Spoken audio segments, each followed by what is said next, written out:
মা বাবাকে সুখে রাখতে চান? তাহলে 7টি কথা শুনুন। 1. মতের অমিল হলেও বাবা মার সাথে তর্কে জড়াবেন না। 2.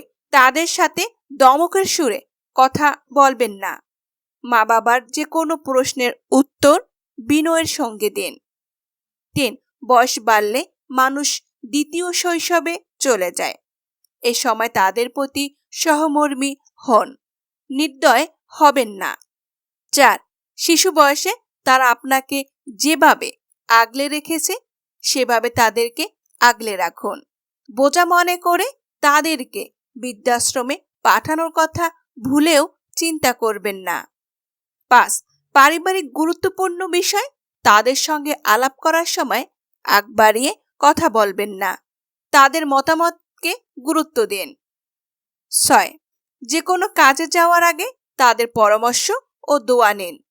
জীবন ও জগৎ সম্পর্কে তারা আপনার চেয়ে অভিজ্ঞ। 7. নিয়মিত শারীরিক অবস্থার খোঁজ খবর নিন।